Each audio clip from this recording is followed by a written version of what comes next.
Okay, we'll start with a couple of questions for Coach Davis, then we'll take questions for the players, let them go back to the locker room, and finish up with Coach Davis. First question, front row.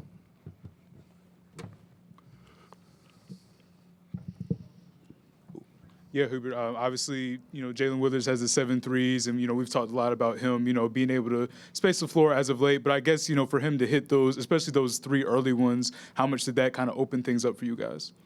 Well, it does. I mean, initially I thought we had really good spacing, a combination of ball and player movement, and one of the things that us as a group, as a team, have talked about is generating good threes, and coming off of dribble drive, attacking the paint through post penetration, even offensive rebounding, and that's really helped our three-point shooting over the last month and a half, and especially today. I felt like not just Jay Witt's threes, everyone's threes. They were good threes generated by good offense, unselfishness, and as a result, I thought we shot a really good percentage.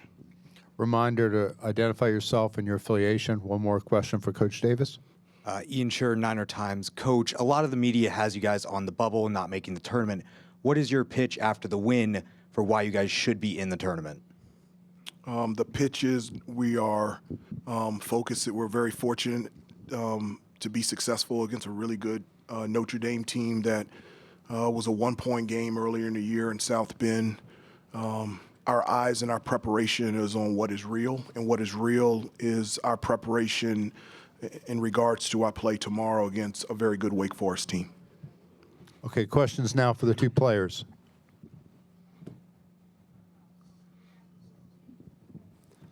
RJ, Bradley Winterling with 3304 Sports. You guys had 19 assists on 28 made shots today. Do you feel like ball movement was sort of a big component for you guys? Yeah, it was a huge component for our success in today's win.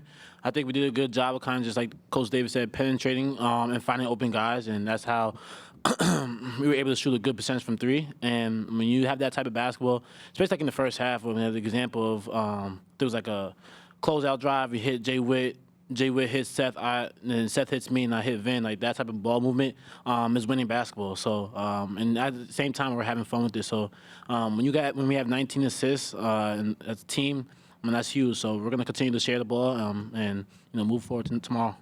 Middle aisle.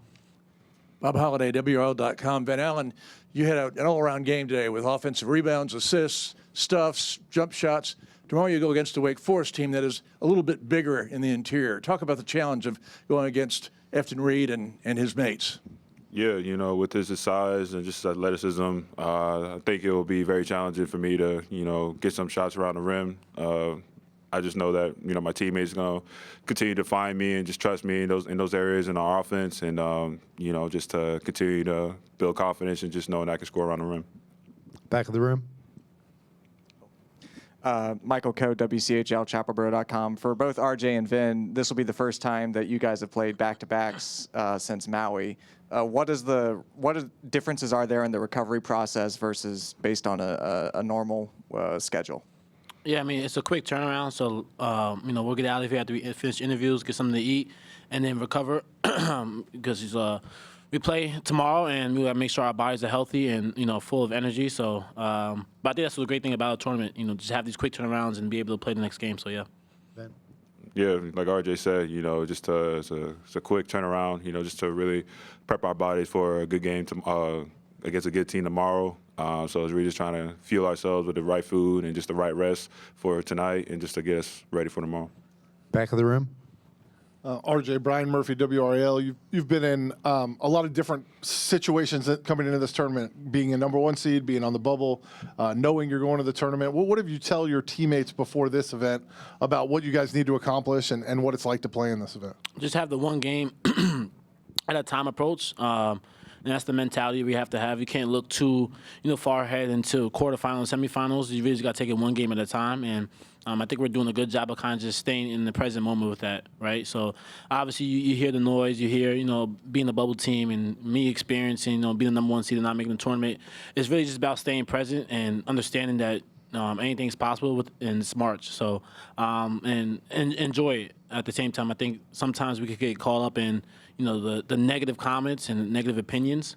But this team is having fun, and we're doing a good job of kind of staying in the present moment. And, it's been carrying over to our win. So that's really just the main message for the team. Other questions for the two players? Okay, guys, thanks. Head back. The Carolina locker room's open until 5:10. We'll continue with Coach Davis. These two guys will be in the next locker room next to our main line. Auxiliary locker room for those players. Questions there? Coach. Yes, Errol Reed, Sports Talk Radio. Coach Davis, initially, to me, it seemed like you had Drake on Burton. It seemed like that really kind of bothered him initially during the beginning of the game. It seemed like it set the tempo defensively for the Tar Heels. Talk about that, if you will. Yeah, I mean, Drake is a gifted defensive player. He has, obviously, he's very athletic, but he's got tremendous length. He's at 6'7". And so I think one of the things that is most difficult against a scorer, and especially Marcus, who leads the ACC in scoring, is going up against length. And so we just felt like starting the game off with Drake would make it even more difficult for him to be able to score. I mean, Marcus is a great scorer because he can score from all three levels. He can get fouled, get to the free throw line. He can go either direction. But I thought Drake's length bothered him and made him work a little bit harder than usual. Front left. Kate Shoemaker with the Daily Tar Heel. Coach, has there been anything specific you've done in crafting Jalen's shot since he's come in from Louisville? Specifically, his three-point shot. No, I mean, last year he was coming off of his first year with Carolina. He was coming off a thumb injury where he was out pretty much most of the summer. And so, but Jay Witt he's his most in terms of being comfortable out there on the floor and settled in his role in regards to what he needs to do out there. His shot selection is great, as I talked about, generating good threes. And it's not just that. I thought his activity defensively was elite. He was rebounding, blocking shots, running the floor, just giving us that veteran experience that this team has needed all season. To our left. Bob. Bob Holliday again, WRL.com. Coach, since you settled on the lineup changes before the Syracuse game, adding Jay Witt and settling on Ven-Allen and Drake, your shooting percentages are way up. Back in mid-February, you were shooting 44% in conference-only games. Now it's 48.5%, I would say, second only to Duke. The three-point percentage, which was a woeful 32% in mid-February, is up to 37%. It's not number two, but it's like 6 or 7. How have the lineup changes improved your field goal accuracy? I wouldn't attribute it to the lineup change. I would attribute it to the type of shots that we're generating. One of the things that we always talk about is dominating points in the paint through post penetration and offensive rebounding. I think our rebounding numbers have grown a lot over the last month and a half. We're driving, and I think you saw in this game, we're not selling for the good shot. We're making the extra pass to the great shot. And so I just think overall, our ability to create good threes, whether it's through post penetration or offensive rebounding, sharing the basketball, has been the number one factor in our percentage from three rising over the last month and a half. Third row.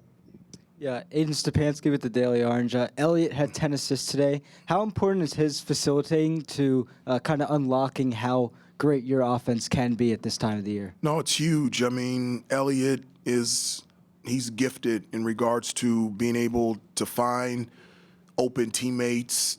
He's our best penetrator where he can break down a defense anytime he wants to, not only create for himself, but create for his teammates. And when he's making the simple, easy play, for him, for everyone else, it's elite. And I thought he did that for the most part. So I think it was a couple lobs that he threw up. But when he keeps it simple, I think he's one of the best distributors in the country. Any other questions for Coach? Take two more. Looking ahead to Wake Forest tomorrow, you had a tough battle with them in Winston-Salem. What makes their defense challenging to attack? Well, I think One of the things is they're really good individual defenders. You know, they can guard the ball. They take pride in their individual one-on-one matchups. They have clearly, as a team, identified for them to be successful, they have to be good on the defensive end, and they've got athleticism and length. They do. And so they make it tough to be able to get consistent, good shots, high percentage shots on the offensive end. And so we're looking forward to the challenge tomorrow afternoon and understand Wake Forest is a very good basketball team. Last question for Coach. Zach Wolf with the Daily Orange. You guys got 38 points out of your starting pair in the front court. I was just wondering what that sort of does for your offense, especially considering you guys have start 3 guards. But what does that do for your offense when you're able to get that production from your front court? No, that's huge because, I mean, I know Jay Witt hit 7 threes, but Ven was dominating points in the paint. Notre Dame went to a switch attack where they were switching everything. And so, you know, we were able to take advantage of smaller guys guarding our big guys down low on the post. But to Ven's point and Jay Wash's, just their ability to hold off, to be able to be strong around the basket and be able to finish. When you can have that versatility offensively of being able to score beyond the 3 and also points in the paint and be able to get to the free throw line, that makes you really efficient on the offensive end. And then go along, we had less than 10 assists, and that's something that's always been a goal for us to have less than 10 assists each game. Okay, thanks, Coach. Thank you.